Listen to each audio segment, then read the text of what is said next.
Kia ora, everybody. Hang on. I'm not Shannon Barlow. My name's Mark Smith. I'm Group Managing Director of Frog Recruitment in New Zealand and People to People in Australia. And I'm here as a special guest presenter, replacing Shannon today as she's on a well-deserved holiday.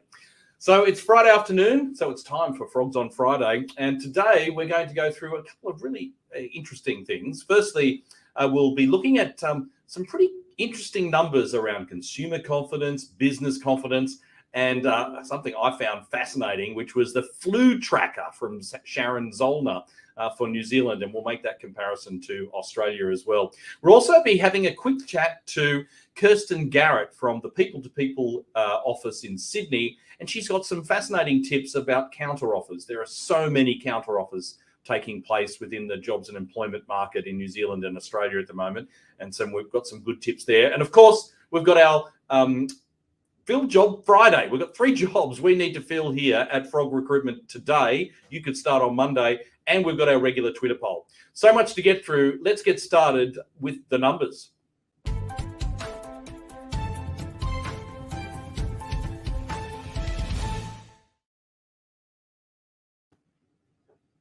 So this week on Frogs on Friday, we've got a couple of really interesting graphs on confidence in New Zealand.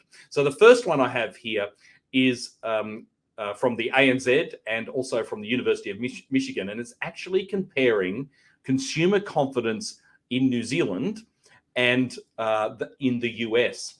So the light blue number is, or the light blue line is the US, the dark blue line is New Zealand. And so what you can see here is that confidence collapsed for consumers with the pandemic, rebounded during 2021, and then has now subsequently collapsed in the last quarter of 21 and into 22. Now, why is that important for the employment and jobs market? Well, consumer confidence affects a couple of things. Firstly, from a recruitment perspective, it means that candidates are less likely to take risks in taking new jobs. So if you're actually an employer out there in the market right now trying to find talent, you know how hard it is to find talent. It's even harder now because confidence is lower and people are not willing to take that risk. Well, I'm not going to change jobs now. I might lose my job. I don't want to change jobs and then find out it's not good. So consumer confidence affects that. It also affects general business conditions as particularly consumer-based employers, retail and the like. If people don't have confidence, they're not spending. So I thought that was very interesting to see that where New Zealand is at, and we're at a very low ebb in the last for the last 7 years. We're at the lowest point. So what about business confidence? Well, here's the next graph we have for you, and this shows you once again it's from the ANZ research, and it shows both the activity outlook and also the confidence within New Zealand. So the light blue line is business confidence, and the activity outlook is the dark line. So you can see that people are expecting activity to remain essentially the same, but confidence right now is at an extraordinarily low ebb, not quite as bad as it was during the lowest point in the pandemic, but pretty much besides that, it is at its lowest ebb in the last 10 or 11 years. So things are not looking up in this high inflation environment that we've got, and interest rates on the rise, costs on the rise, supply chain issues and everything else. Business confidence is not looking so good in New Zealand at the moment. But it's not reflected at this point in jobs and employment. We're still seeing a strong employment and jobs market right now. Unemployment still at historically low levels. So really interesting. So now let's take a little bit, we're in the middle of winter, yeah? So I thought I would share a really interesting graph from Sharon Zollner. And we'll share with you Sharon's Twitter link in the comments. And by the way, we can see all of the comments here on Frogs on Friday on YouTube, LinkedIn, and Facebook. So if you've got any questions, please just pop them in there. We can respond to them in real time. So this is the flu tracking graph. Fascinating. So you can see the different levels of fever and cough percentage and over the different years and the different weeks. Yeah. So you can see that 2022 is nowhere near as bad as 2019, but quite substantially worse than during the lockdowns in 2021 and 2020. So I thought that was fascinating to see that. I'd be interested in your comments. What absenteeism have you seen in your business at the moment as a result of flu? What about comparing to Australia? I thought this was really interesting. So you can see in Australia, on the other hand, though, it is a bad flu season in Australia at the moment. And you can see 2022 is the dark line, and the 2021 is the dark blue, and the light blue line is 2020. And you can see the effect of lockdowns there. So once the pandemic hit in, crashed as everybody is staying at home. But this year, it is all over the place. So it'll be really interesting to see how that tracks for the rest of the year. We'll keep an eye on it, and we'll share it again here on Frogs on Friday. Okay, let's move on. We've got 3 jobs that we need to fill right now at Frog Recruitment in New Zealand. So let's jump into those, and so you can get started at work on Monday.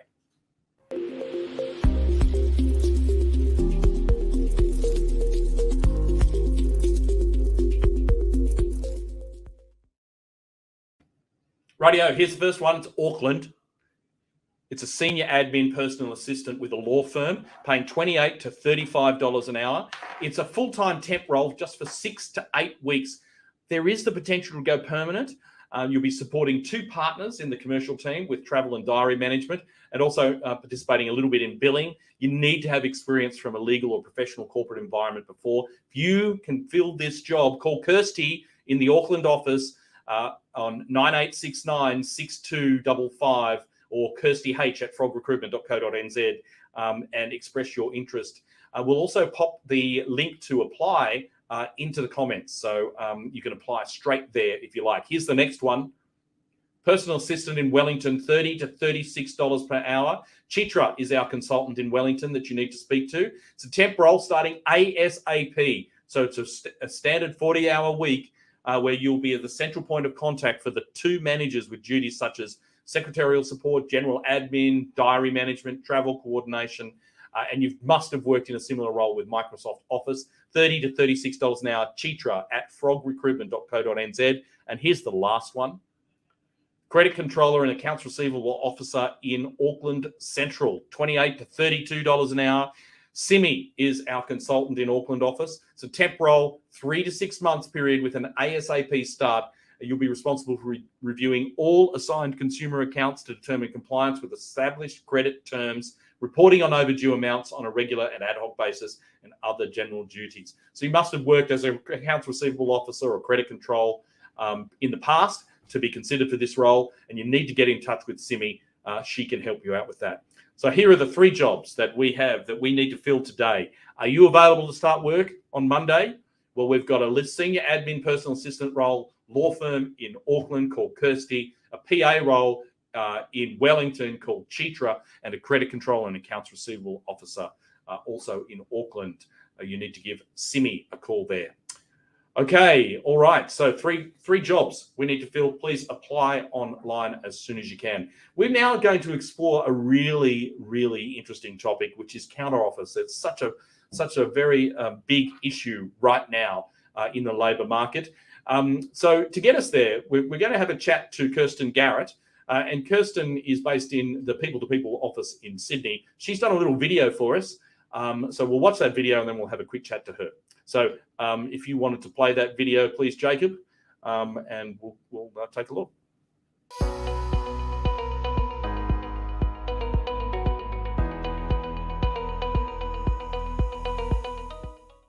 counteroffers have been made in 2021 and 2022 in the last decade. Even though retaining a high performer who has just resigned may seem like a good idea at the time, over 89% of counteroffered employees who accept and decide to stay in their organisation leave in subsequent months, as their resignation often highlights issues relating to their job as well as to the running of the organisation. It is important to remember applying what we call a band-aid solution to the situation won't overcome the more ingrained issues at hand. To make a counteroffer successful in the long term, organisations and hiring managers need to dig deeper and identify the real issues at heart. From a recruitment perspective, identifying candidates who are at a higher risk of accepting a counteroffer, communication is key. Connecting at every stage of the process, from phone screen to interviews, to the role brief, to feedback on the interviews and job offer, hiring managers need to communicate with their candidates to ensure they haven't changed their minds along the way. When you are recruiting, you need to build an employee value proposition, which outlines benefits your business offers, progression opportunities, examples of careers forged across the business, and personalise all this for the candidate. Personalise your attraction strategy to each candidate and be ensured to include elements of diversity, equity and inclusion, training and development, leadership style and support and trust from management. In addition to remuneration and flexibility, these factors feature high on the list of what matters most to job seekers. Rightio, Kirsten. So, very serious in your video, can I just say? Very serious. That was very early this morning. I jumped in front of the camera, so thanks for pointing that out. Rightio, counteroffers is a big deal at the moment. So what's your experience with counteroffers right now? I'm going to actually put my hand on my heart and say most candidates that we are putting job offers out to are being counteroffered in their current employer, and there's no rhyme or reason as to the level of candidate, the industries they're working in, or even how long they've been with a business. So you'd usually expect someone who's been there a long time to maybe be a more highly valued employee.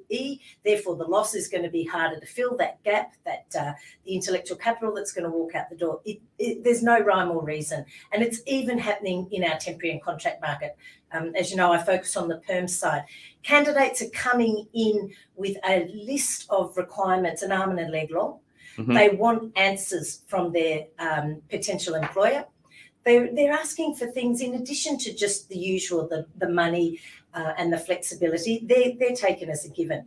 They want to know what you're going to do for their career. They want an interesting one in today's market, and we're seeing it here in the CBD, is candidates want to know what companies are doing to encourage people to come back in.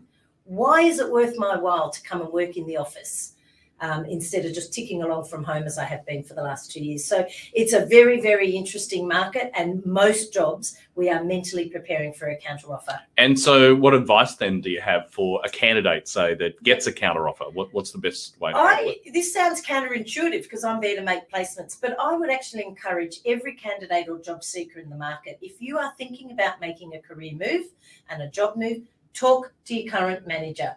Open the lines of communication before they go into the market. Before you go into the market, because as I said in my video, counteroffers don't tend to have the staying power that maybe moving to a new opportunity does.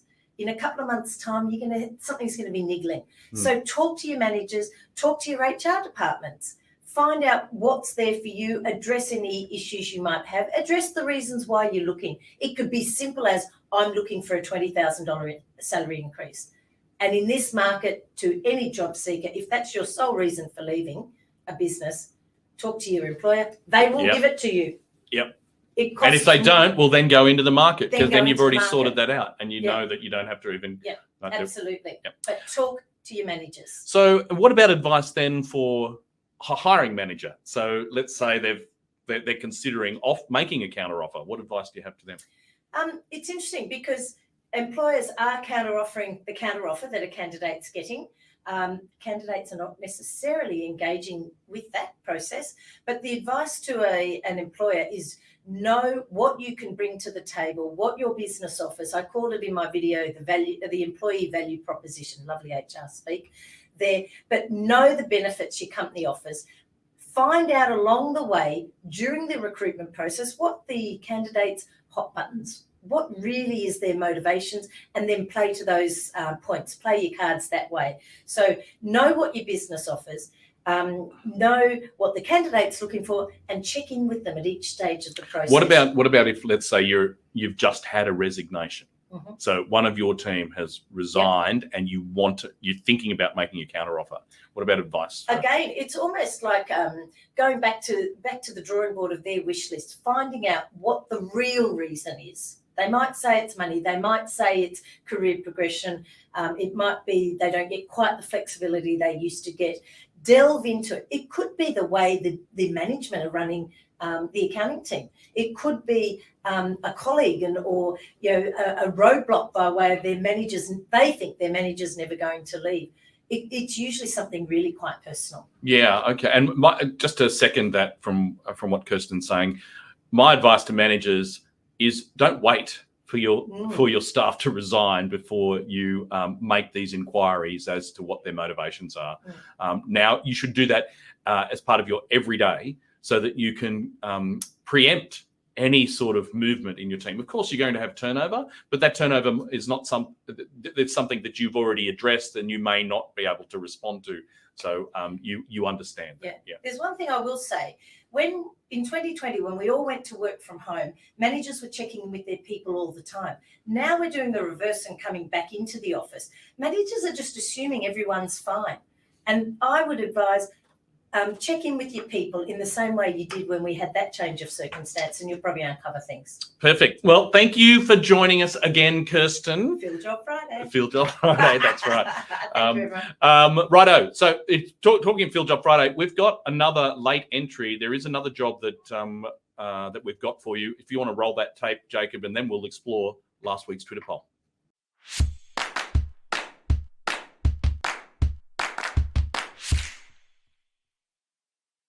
Auckland and Shavnil at Frog here. We're on the hunt for a legal admin to start immediately on Monday.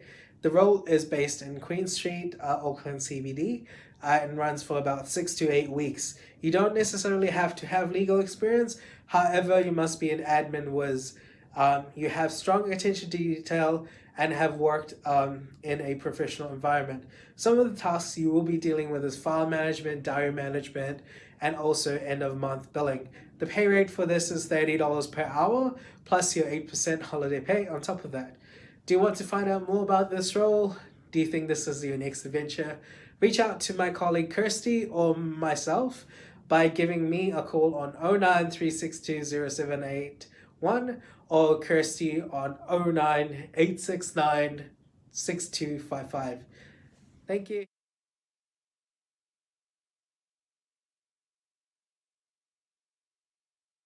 Okay, that was that's an interesting job. Another job. Plenty of work happening here at Frog Recruitment at the moment. Okay, so we've got one last thing that we need to cover off, and that's our Twitter poll. Let's see what the results were last week. So here we asked, as a recent graduate, have you found it challenging trying to find a role in a particular field? 50-50. 50-50.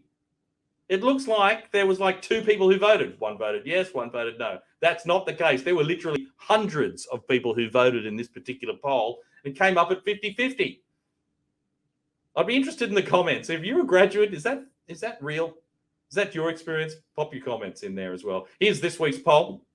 Now you can see these on all of our socials, Twitter at Frog Recruitment, LinkedIn. Make sure you vote. Would you accept a counteroffer? Given our conversation with Kirsten today, would you accept a counteroffer in a current role after handing in your resignation? Yeah, I would. No, I wouldn't.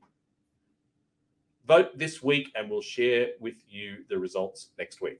Okay, that's it, everybody. Thanks for joining us for Frogs on Friday. Shannon is on holidays for 3 weeks, so I'll be back again same time next week. We'll talk to you then.